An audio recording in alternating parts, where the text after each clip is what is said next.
many months, actually a couple of years, I think by now back, I went through the book of Esther in the chronological Bible study, and it ended up being also the theme of the Women's Enrichment Weekend that year, centered around this saying that comes out of the book of Esther. And for many reasons, the story of Esther is unique in all the Bible. The book provides many encouragements to us who have been called and have made the choice to embrace God's way of life. It also poses a deeply personal question to each of us, and in many ways this question is really still being answered by all of us that are alive. With our time today, I want to give a brief overview of the book of Esther. I won't let John off the hook here. I texted him a couple of days ago and said, I'm going to read it because his response was hilarious, and it actually made me laugh. And so I texted him, and I said, has anyone spoken on Esther lately? Because I didn't want, to speak on it if somebody had done it recently. And he said, sorry, Cynthia and I are rattling our brains of who Esther is. Took me a couple of correspondence to get him. I said, go back and read the original text. And then he's like, don't. So I had to pick on him. So, sorry. So for time's sake, it simply won't be an exhaustive study of Esther, but I want to call to our attention some of the lessons that are offered in its pages in hope that it will provide some encouragement to each of us as well. And I think often we read accounts in Scripture and we try to place ourselves maybe in their shoes. But also, I think we try to find opportunities in Scripture that maybe apply to what we're going through at any particular time and hope that we can glean or we can act like some who have acted in a positive way towards God's way. And I believe in any story that we pull out of Scripture, many of us with the Spirit of God in us are trying to see how it aligns with the way we think and reason. And if there are good things to glean, we certainly want to walk away this service with some really positive things. And so the book of Esther begins during the reign of the Medo-Persian king, identified historically as Xerxes, who ascended to the throne following the death of his father, King Darius, in about 486 BC, for those that are kind of geeky about numbers. I'll include a few numbers today. For those of you that don't remember, God used the Babylonian Empire under King Nebuchadnezzar to punish Judah, taking the nation of Judah into captivity and destroying the temple in Jerusalem. Later, after the fall of Babylon, the Persian king Cyrus the Great issued a decree allowing the Jews to return to Jerusalem to begin to rebuild the temple. This was really the first wave of returnees led by Zerubbabel, as recorded in Ezra chapter 1. So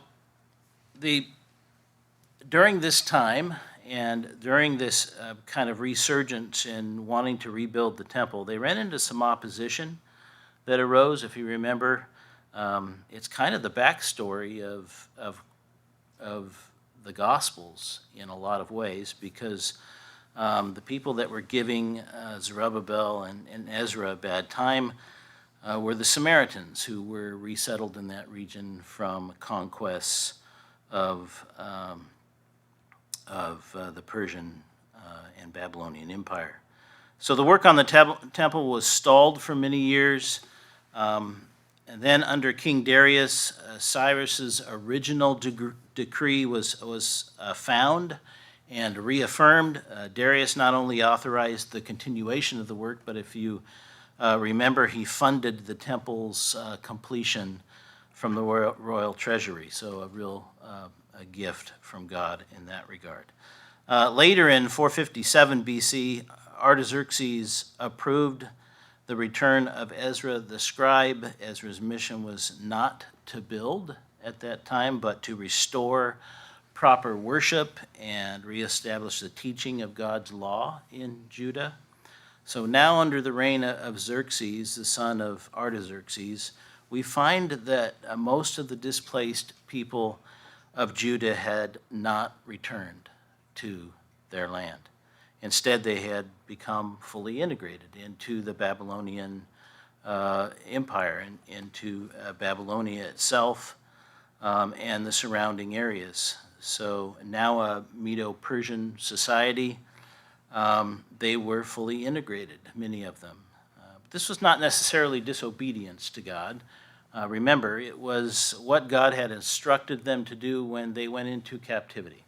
And so I'll read Jeremiah 29 and sections of it between verses 4 and 7. It says, "In your captivity and exile from Jerusalem to Babylon, build houses, plant gardens, eat the produce, marry and have sons and daughters, find wives and husbands for your children so they can have children, seek peace, and prosper in areas you have been taken." So God instructed them to do that, and they did just that. And so while some of the Jews had returned with Zerubbabel and later with Ezra, many had chosen or been unable to leave. And so when we enter the story of Esther, it's roughly 100 years after Jerusalem's fall, and the people of Judah are still scattered really throughout the empire, hundreds of miles from Jerusalem, and settled mostly in that northeast area of the Persian Gulf under Persian rule. So Esther and Mordecai lived near Shushan, or Susa. It carried a couple of names, which served the Persian king Xerxes as his seat of rulership over the Persian Empire. He ruled over 127 provinces, which accounted for 2 million square miles and half the world's population. This was a very powerful king at the time. And we enter the book of Esther in chapter 1, so if you turn over there, and always keep your hand there, even if we end up going out of Esther, because we're going to be back. So we enter Esther chapter 1 in the third year of Xerxes' reign, and Xerxes was busy building support for amongst the wealthy that he was king over and the influential of the empire. And he desired a military campaign against the Greeks to avenge his father's defeat to the Athenians years earlier. So he's trying to build this support, this financial support amongst those in his kingdom. And in Esther 1 at verse 11, the king, in an apparent drunken state, wants his queen Vashti to parade her beauty in front of those he had assembled. And that didn't go well. She refused the king's request, and the quest for a new queen began. That's as much as I'm going to tell on that story. So the Bible Knowledge Commentary, and I love this brief excerpt from this commentary. It says, one of Xerxes' wise men suggested that he have the queen deposed so that other noble women of the empire, and in fact all women, if you read Esther 1:20, would not follow Vashti's example and despise their husbands, and the empire be filled with female disrespect and marital discord. And it's kind of marching through Esther 17, 18, 19, and 20 there. It is difficult to see how this punishment, this is the commentary, which is what I kind of get a grin out of. It is difficult to see how this punishment would cause the women of the empire to respect their husbands, but that was the idea behind the decree. This is partially explained by the fact that the men had been drinking heavily. So that's the commentary. So anytime men come up with really great ideas and there's alcohol involved, it's probably not a great idea. That's what we're seeing here. So in a male-dominant culture already, this letter had went out to all throughout the empire, empowered men to be more dominant, as if they needed that in times of old especially, and they were empowered to be less accommodating to their wives. This bit of information helped kind of set the stage, if you will, for the rise of Esther, but also kind of colors the background of how careful she would need to be as a woman in the presence of such a powerful king, but also in the presence of men in general in that kind of culture. So in Esther 2, the search begins for a replacement queen. In verse 3, in all the provinces they began to gather the most beautiful women and bring them to Shushan. So Esther chapter 2, and beginning at verse 5, says, "In Shushan, the citadel, there was a certain Jew whose name was Mordecai, the son of Jair, the son of Shammai, the son of Kish, a Benjamite. Kish had been carried away from Jerusalem with the captives who had been captured with King of Judah, whom Nebuchadnezzar, the king of Babylon, had carried away." So Mordecai was fourth generation in captivity. In verse 7, and Mordecai had brought up Hadassah, that is Esther, his uncle's daughter, for she had neither father nor mother. The young woman was lovely and beautiful. When her father and mother died, Mordecai took her as his own daughter.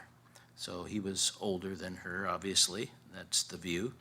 And in verse 8, so it was with the king's command and decree, when the king's command and decree were heard, and when many women were gathered at Shushan, the citadel, under the custody of, I pronounced this somewhere and I didn't put it in there, but it's not Haggai. I'll run across it later. So Esther was also taken to the king's palace into the care of the custodian of the women. So it's a eunuch here that's in charge of the women coming in. Verse 9, now the young woman pleased him, and she obtained his favor, so he readily gave her beauty preparations to her, besides her allowance. So he favored her. She garnered some favor. Then 7 choice maidservants were provided for her from the king's palace, and he moved her and her maidservants to the best place in the house of the women. Esther had not revealed her people or family, for Mordecai had charged her not to reveal it. So the church's commentary, has this to say: so the whole process of finding and adding women, including Esther, to the harem evidently took a few years, as the latter elevation of Esther in verse 16 to the position of chief wife does not occur until the winter of the 7th year of the king's reign in 479 BC, around 4 years after the deposing of Vashti in 483 or 482. So this skip forward in time from 481 to 479 BC is when Xerxes launched his monumental military campaign against the Athenians. Their historic 1 million man army was defeated, and Xerxes was back in Shushan. So if we place ourselves in the shoes of Mordecai or Esther, what would be on our minds here? Years have passed with Esther living in the palace harem in the best of the best accommodations, being tended to around the clock by 7 maidens. This was all pretty unsettling for sure, especially being an undercover Jew, if you would, in the midst of the palace and the palace of the Persian king.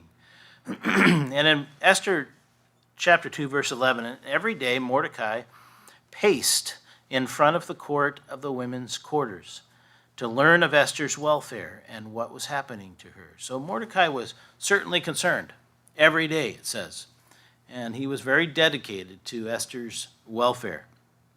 Verse 12 through 14 is a bit foreign to us in this day and age, as each woman in the harem was prepared a full 12 months ahead of time for their one night with the king. Afterwards, they would be moved to another harem where most would probably never see the king again. Very foreign to us, and thankfully it is, that process.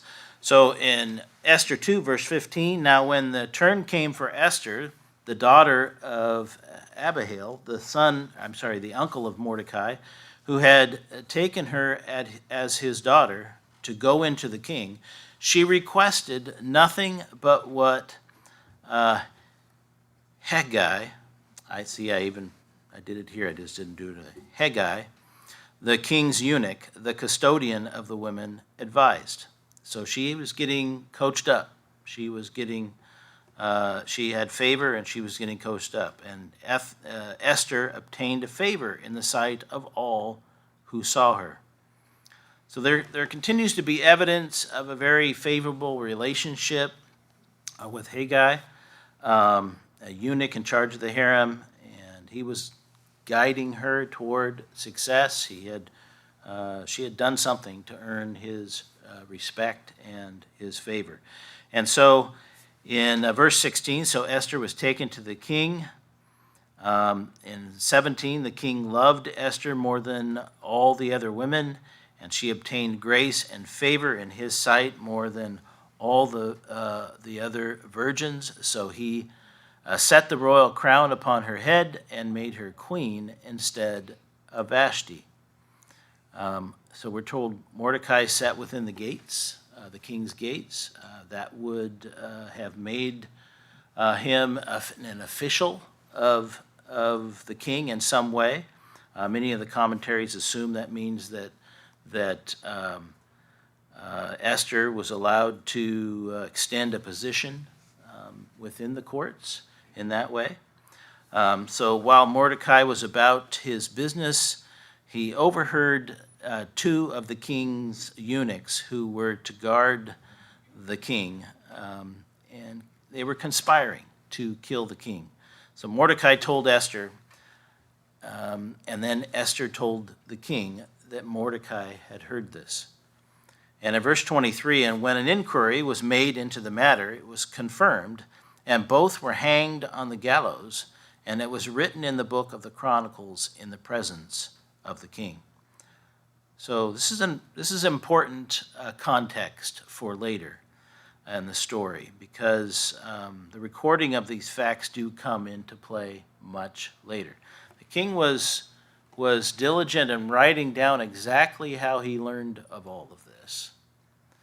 And Mordecai, we see here, Mordecai really wasn't rewarded for this action at this particular time. So Esther 3 is where Haman, the villain, arrives on the scene as he was put in charge of the palace. This happened a few years after this first thwarted plot, and this was in the 12th year of Xerxes' reign. So in Esther 3 and verse 1, after these things, King Xerxes promoted Haman, the son of Hammedatha, the Agagite, and advanced him and set his seat above all the princes who were with him. So this is an Agagite. Agag. Remember, Agag was the king of the Amalekites in King Saul's time. Josephus refers to Haman as being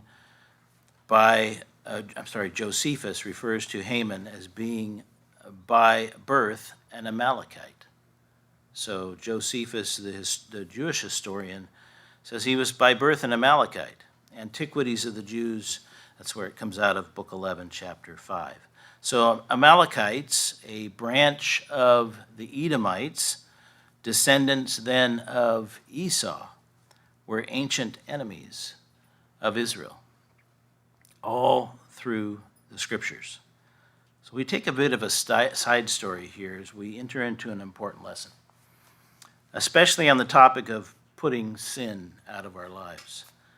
When we are not meticulous about the process God has commanded for us to partake in putting sin out of our lives, so oftentimes we will do a good job. Maybe one of the lessons of the Days of Unleavened Bread is that we can do the best job we can possibly do in cleaning, and then a few days later still find some leaven, right? And that's a good spiritual object lesson. And it's one that's existed amongst God's people for many, many years. Sin can remain, even after us doing our best, quote unquote, to get rid of sin out of our lives. Oftentimes, we leave a little, and it begins to plague us and plague us continually. So hold your place in Esther and turn back to Exodus 17. As we see when we read the Word of God, there's so much connectivity in the Scriptures. And as I said before, there is one writer of the Bible, so the connectivity shouldn't shock us, but it is interesting. So in Exodus 17, the Amalekites were the first people to attack the Israelites while they wandered into the desert, and Moses sent Joshua a group of men, and the Amalekites were defeated. Remember the holding up of Moses' hands to ensure victory, and when he couldn't hold his hands up anymore, they had to go help him hold his hands up, because every time his hands would fall, they would start to lose. So God gives Moses and Joshua a prophecy concerning the descendants of Amalek. So Exodus 17 verse 14, then the Lord said to Moses, write this for a memorial in the book and recount it in the hearing of Joshua, that I will utterly blot out the remembrance of Amalek from under heaven. And Moses built an altar and called its name, the Lord is my banner. For he said, because the Lord has sworn, the Lord will have war with Amalek from generation to generation. So God knew that the historic animosity between the descendants of Jacob and Esau would be a burden to his people throughout their history. And God makes a promise to rid Israel of this enemy. Let's turn now to 1 Samuel 15. And I think we'll come to see why I'm covering this thread, because it does bring home a pretty important point for us. 1 Samuel 15, God had ordered King Saul to wipe the Amalekites out. You remember this? And it seems pretty stiff command by God. In 1 Samuel 15 and verse 1, Samuel also said to Saul, the Lord sent me to anoint you king over his people, over Israel. Now therefore heed the voice of the words of the Lord. Thus says the Lord of hosts, I will punish Amalek for what he did to Israel, how he ambushed him on the way when he came up from Egypt. Now go and attack Amalek and utterly destroy all they have, and do not spare them. Kill both man, woman, infant, nursing child, ox and sheep, camel and donkey. Now this, again, seems brutal and a bit heartless, but God knew that this would continue to be a bloody feud and a thorn in the side of his people from generation to generation. Remember, he told Moses that.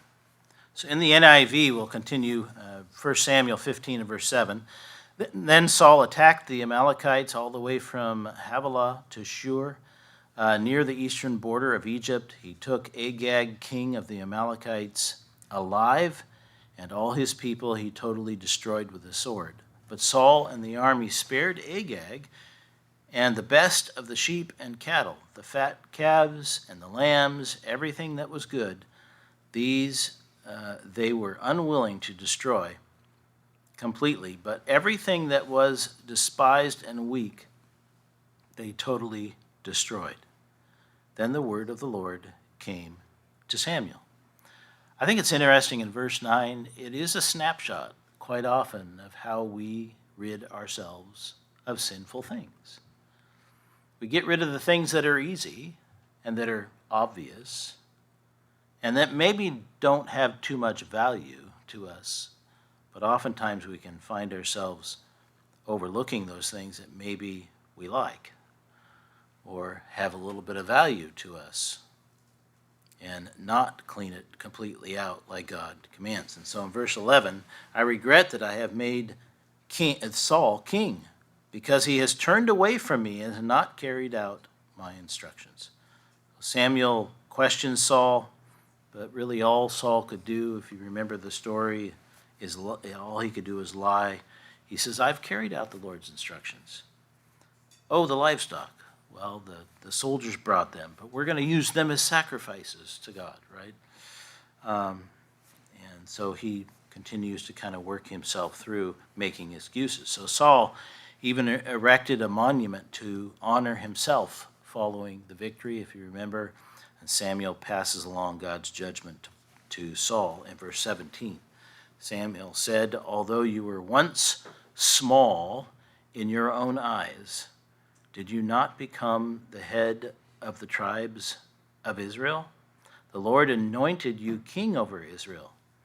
And he sent you on a mission, saying, go and completely destroy those wicked people, the Amalekites. Wage war against them until you have wiped them out. Why did you not obey the Lord? Why did you pounce on the plunder and do evil in the eyes of the Lord? Saul continues again to cling to excuses for his disobedience in verse 20. But I did obey the Lord, Saul said. I went on the mission the Lord assigned me. I completely destroyed the Amalekites and brought back Agag, their king. The soldiers took sheep and cattle for the plunder. The best was devoted to God. See, I'm giving it to God in order to sacrifice them to him at Gilgal. But Samuel replied, does the Lord delight in burnt offerings and sacrifices as much as in obeying the Lord? To obey is better than sacrifice, and to heed is better than the fat of rams. For rebellion is like the sin of divination or witchcraft, and arrogance like the evil of idolatry. Because you have rejected the word of the Lord, he has rejected you as king. So Saul loved himself over obedience to God. He even erected a monument to himself as proof of his idolatry of himself. Pretty hard to deny that. So now we see some 600 years later, Haman, a descendant of the people that God wanted eradicated because he knew this blood feud would not end. Now Haman is plotting to exterminate the Jews in Persia. Why would God tell Saul to kill every man, woman, child, beast, annihilate a whole people and culture? God's ability to see what lies in the future affords him a perspective that quite often we just do not have. So this is an example of the sins of the fathers, if you will, the affecting generations. Had Saul obeyed, Haman would not have existed. It's possible God would not have needed to thwart a plan to destroy all the Jews at this moment. Obedience brings protection and blessings upon all of us and the generations to follow. In contrast, disobedience brings through its own reasonings the harboring of sin, which adversely affects generation after generation. And humanity just can't help themselves in this regard. And last time I checked, we are all human, so we fall into that category quite often. So back to Esther chapter 3. Esther chapter 3, beginning in verse 1 again. After these things, the king promoted Haman, the son of Hammedatha, the Agagite, and advanced him and set his seat above all the princes who were with him. And all the king's servants who were within the king's gate bowed and paid homage to Haman, for so the king had commanded concerning him. But Mordecai would not bow or pay homage. Then the king's servants who were within the king's gate said to Mordecai, "Why do you transgress the king's command?" Now it happened, when they spoke to him daily, and he would not listen to them, that they told it to Haman, to see whether Mordecai's words would stand, for Mordecai had told them that he was a Jew. When Haman saw that Mordecai did not bow or pay him homage, Haman was filled with wrath. There are plenty of scriptures that show it's not wrong to bow to human leaders, to show respect. I've listed 4 or 5 scriptures here where that has been the case. Some commentary suggests Xerxes expected people to bow to Haman as in worship, which certainly would have kept Mordecai from bowing to him. Expositor's commentary offers up another likelihood here. It says the most probable reason was Mordecai's pride. No self-respecting Benjamite would bow before a descendant of the ancient Amalekite enemy of the Jew. And that makes some sense as well. We don't know for sure, but we do know that blood feud continued. Verse 6, but he disdained to lay hands on Mordecai alone, for they had told him of the people of Mordecai. Instead, Haman sought to destroy all the Jews who were throughout the whole kingdom, the people of Mordecai. In the first month, which is the month of Nisan, in the 12th year of King Xerxes, they cast pur. That is, they cast lots before Haman to determine the day and the month until it fell on the 12th month, which is the month of Adar. So they're casting lots to figure out when he's going to do his dirty deed to the Jews. And notice that this is the first month. They were casting lots in the first month, and they were selecting the day that he would carry out his extermination of the Jews. And we can see God involved here, as the lots fell on very late in the year, 11 months later. So there would be 11 months to provide ample time for God to work through Mordecai and Esther to change the narrative here. So in verse 8, then Haman said to the king, "There's a certain people scattered and dispersed among the people in all the provinces of your kingdom.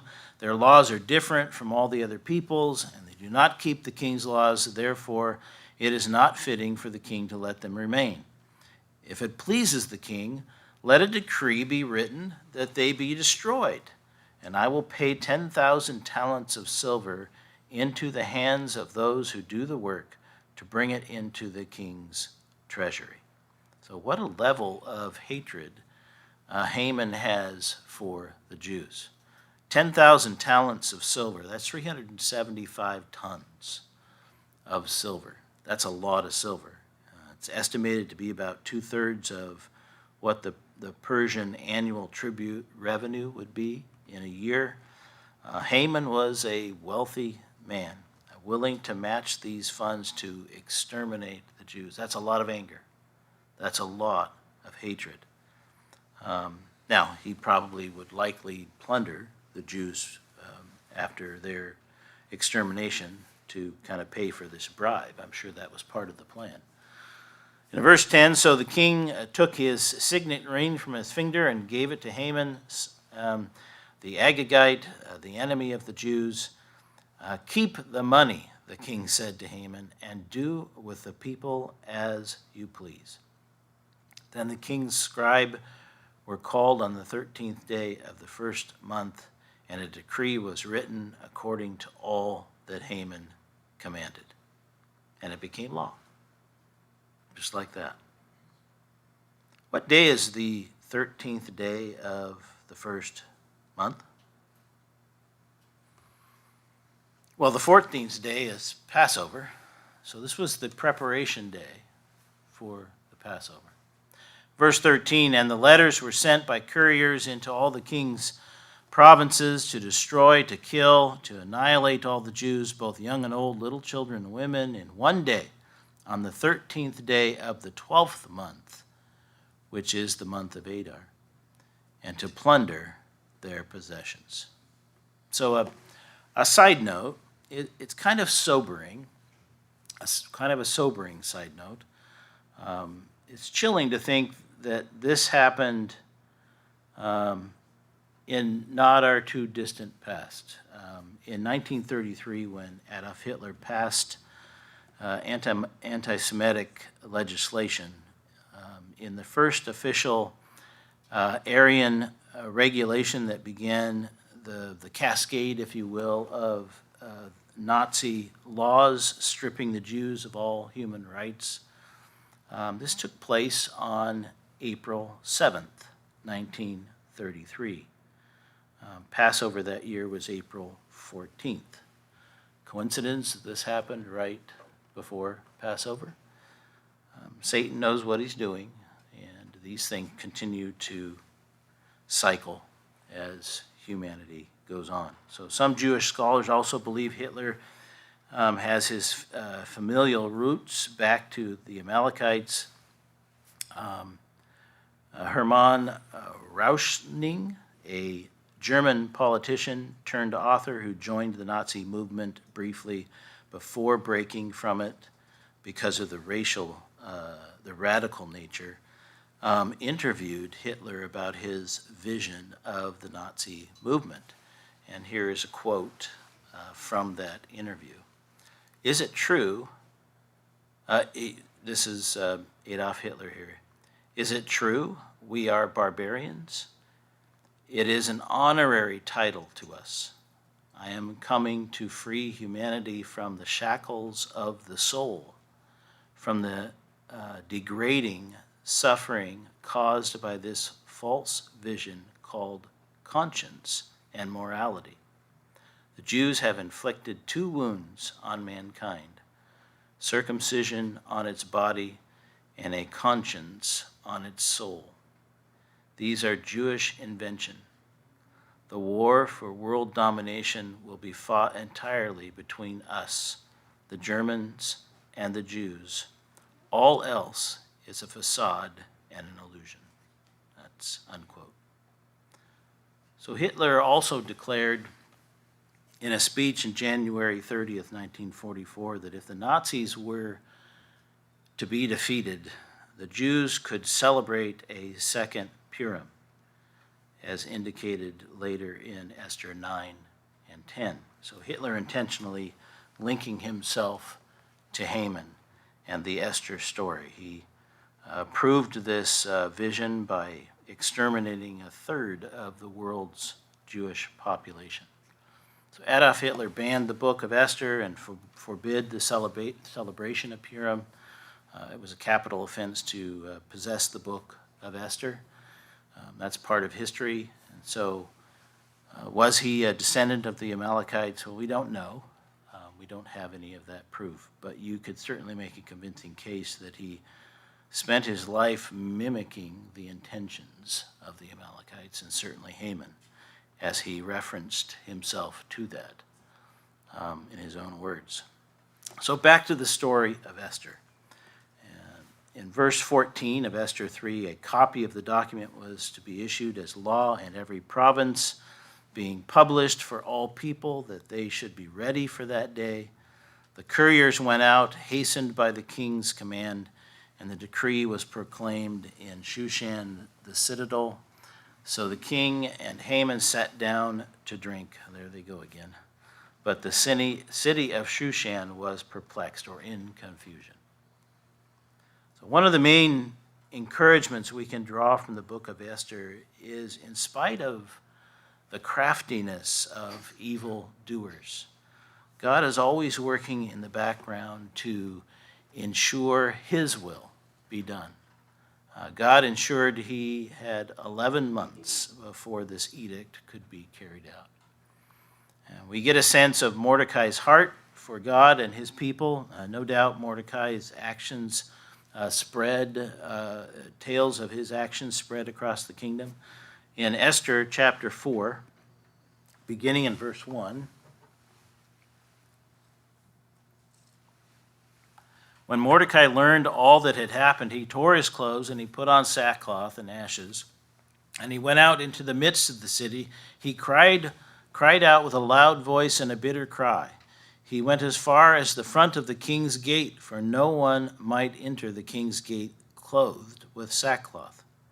And in every province where the king's command and decree arrived, there was a great murmuring among the Jews, with fasting, weeping, and wailing, and many lay in sackcloth and ashes.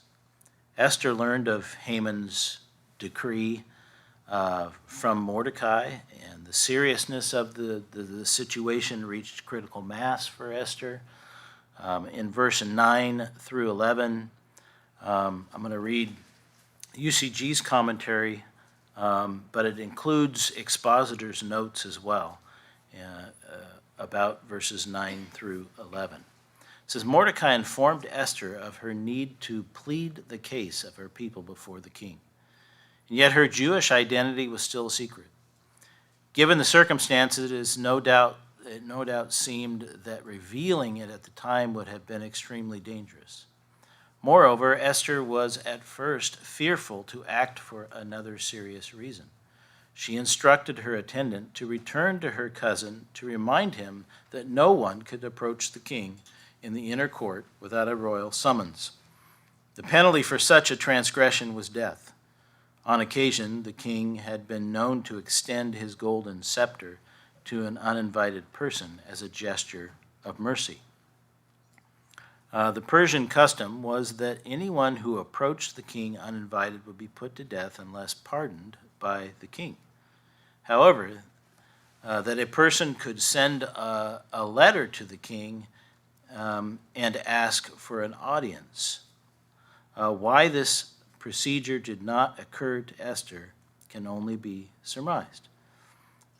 Since she had not been summoned by the king for a month, Esther did not know whether he would forgive her if she approached him without a royal summons. She may have concluded that she had lost the king's favor. It appears that initially Esther was more concerned about her own welfare than about her people. But that was about to change. And again, if we put ourselves in Esther's position, how vulnerable would each of us feel in that spot? Suddenly our worst fears would really become a reality, really with the weight of the entire Jewish people on her shoulders, on our shoulders if we were in her spot, and opposing the right hand of the king, evil Haman, and opposing the king if his decree went the way it was supposed to, certainly risking her life to come to the king. Then Mordecai responds to Esther with the central message, really, of the book. In verse 13, and Mordecai told them to answer Esther, "Do not think in your heart that you will escape in the king's palace any more than all the other Jews. For if you remain completely silent at this time, relief and deliverance will arise for the Jews from another place, but you and your father's house will perish. Yet who knows whether you have come to the kingdom for such a time as this?" You know, we often think of Esther as a great heroine, and in many ways she should be lauded for answering the call and being brave. We should also recognize the care Mordecai displayed for her all along the way, daily checking on her welfare and finding ways to support her. Mordecai was a symbol of spiritual strength and his faith deeply rooted in the promises of God, who time and time again found a way to deliver his people. Mordecai was very real with Esther. I find that encouraging as well, something that we should model. He said, "I believe you have been placed here in this position at this exact moment in time to carry out the will of God. But make no error in thought. God will protect his people with or without you, Esther. The question is, will you decide to be available for God's glory?"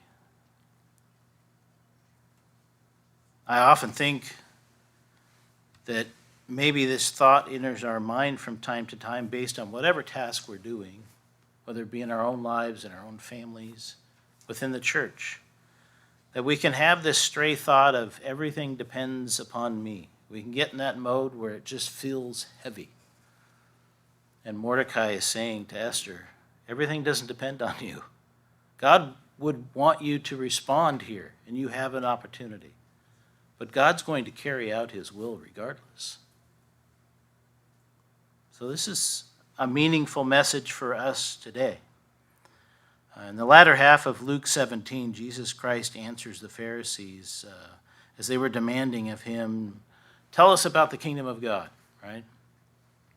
His answer is reminiscent to Mordecai's counsel to Esther in Luke 17:33. It just says, whoever seeks to save his life will lose it.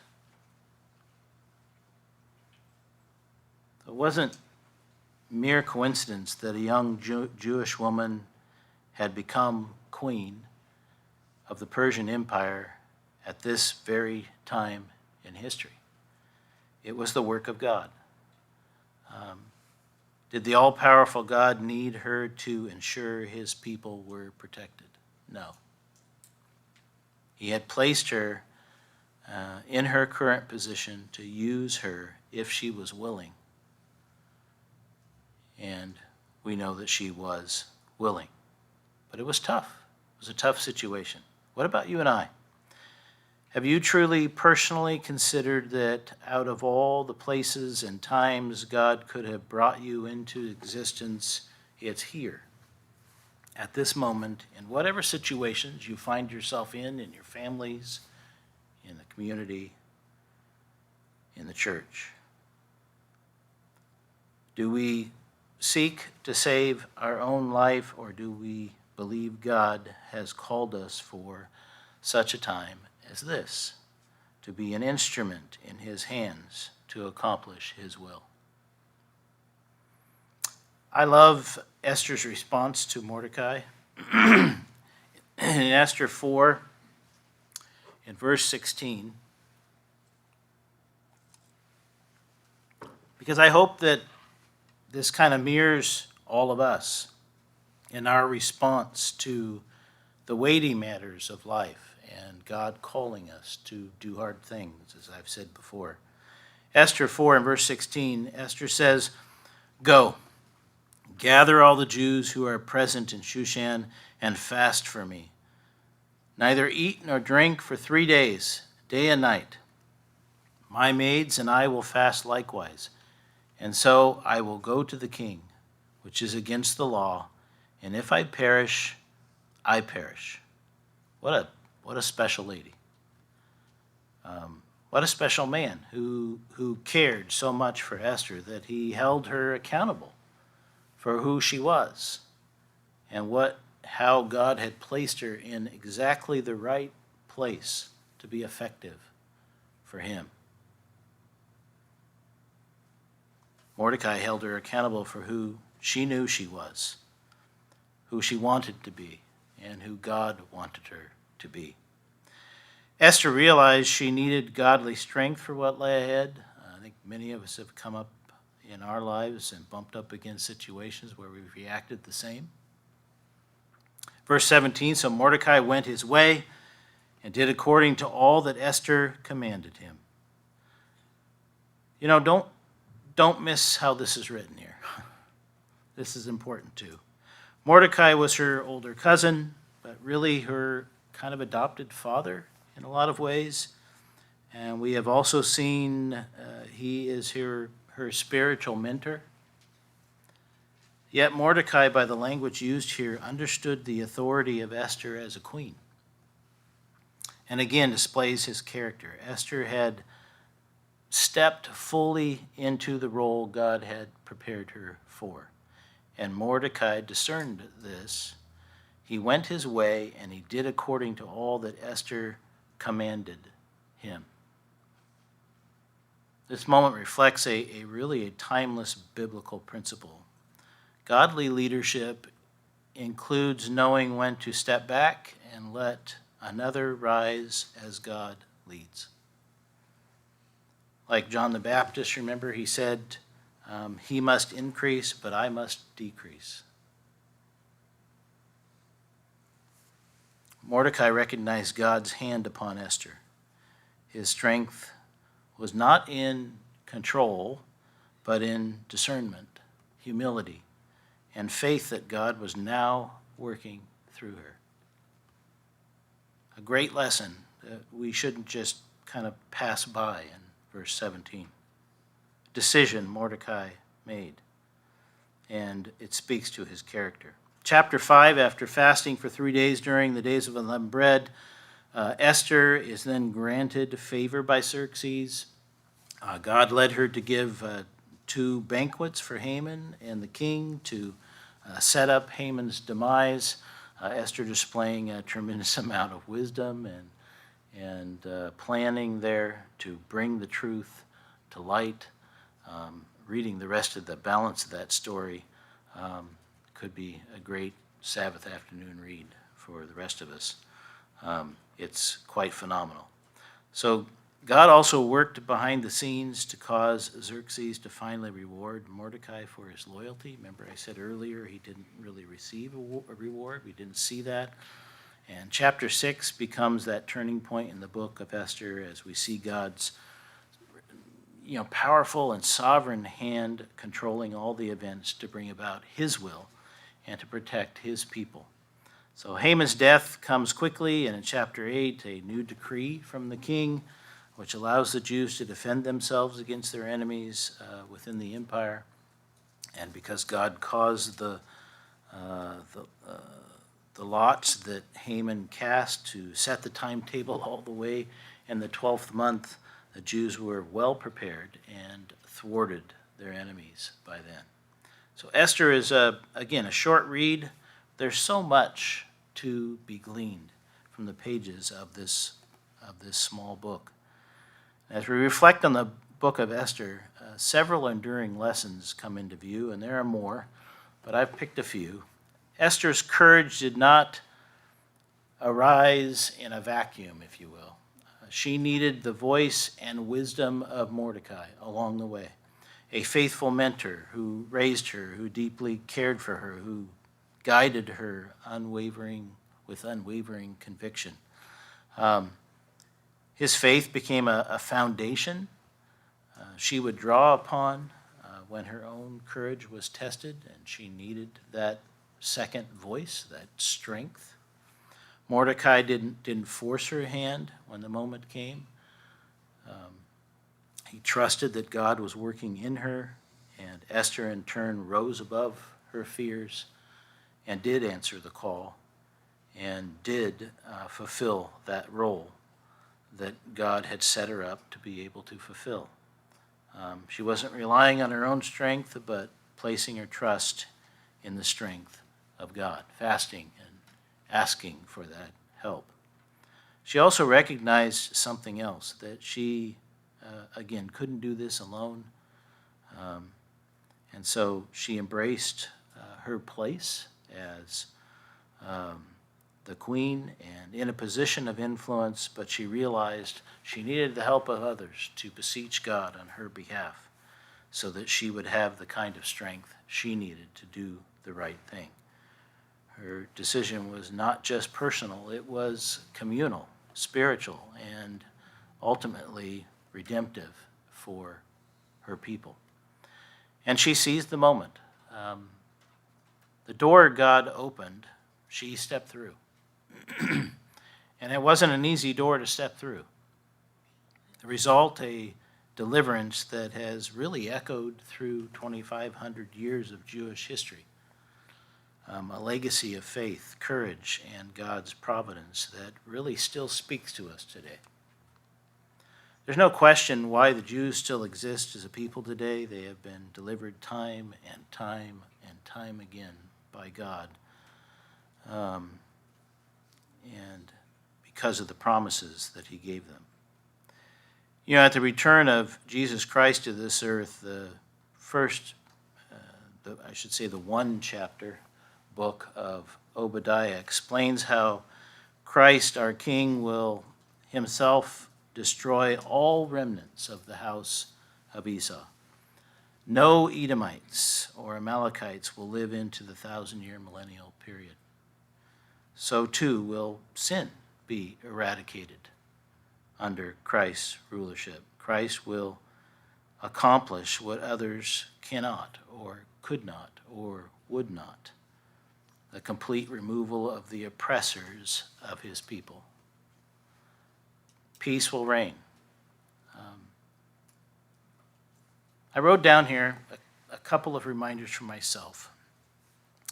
May each of us possess the confidence and faith of Mordecai, steady, courageous, an unwavering trust in God, and an unwavering response of being available to be an encourager.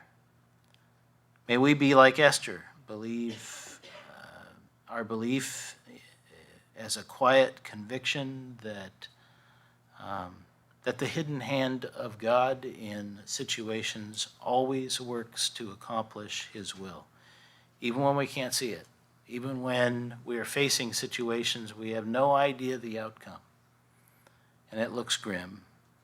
But having that quiet confidence that God is paying attention, God is in control. And let each one of us learn to put our own fears aside and for the good of God's people, allow God's will to always come before our own. No matter what happens, like Esther, we bear the personal responsibility to do what is in our power to do. To serve God, to serve his people, even if it requires a sacrifice of comfort or requires our own life. But again, it's the response of bearing our personal responsibility for what is in our power. Not to do what only God can do, but to do what he's given us an opportunity to do. So our calling is to always do the will of God, and whatever it is, and when the moments of testing and trial come, when obedience feels costly or uncertain, let us remember this scriptural example and ask ourselves in faithful conviction, who knows whether I am here for such a time as this?